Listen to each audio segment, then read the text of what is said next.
మన 'శర్వానంద్ బాబు' 'biker' cinema review. ఒరేయ్ తమ్ముడు, 'శర్వానంద్' గాడు ఈసారి మామూలు కసి మీద లేడురా. ఆ 'బైకర్' సినిమా చూస్తుంటే రేసింగ్ ట్రాక్ మీద బండిని పరుగెత్తించినట్టు లేదు. సాక్షాత్తు గోదావరి ఎడ్ల బండి రేసులో దూసుకుపోయినట్టుంది.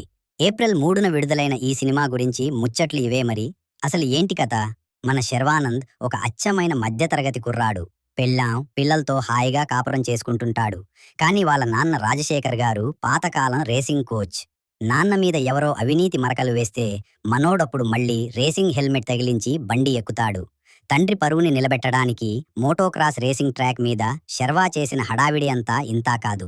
ఏం అదిరిపోయిందంటే 'శర్వానంద్ మేకోవర్'. ఒరే నాయనో, శర్వాగాడు ఈ సినిమా కోసం 23 కిలోలు తగ్గాడట. భలే స్టైలిష్గా ఉన్నాడు. ఆ బైక్ మీద వాడు చేసే విన్యాసాలు చూస్తుంటే మన గోదావరి గట్టు మీద గాలికి పోనిచ్చినట్టు అంత స్పీడ్గా ఉన్నాయి. రాజశేఖర్ గారి రాజసం. చాలా కాలం తర్వాత యాంగ్రీ యంగ్ మ్యాన్ రాజశేఖర్ గారు ఒక పవర్ఫుల్ తండ్రి పాత్రలో చింపేశారంతే. తండ్రి కొడుకుల మధ్య వచ్చే ఎమోషన్స్ చూస్తుంటే కళ్ళు చెమ్మగిల్లక మానవు. రేసింగ్ సీన్లు. ఈ సినిమాలో రేసింగ్ సీన్లైతే వేరే లెవెల్ అంతే. థియేటర్లో సౌండ్ సిస్టమ్ అదిరిపోయింది. ఆ దుమ్ము, ఆ సౌండ్, ఏదో మనం కూడా ట్రాక్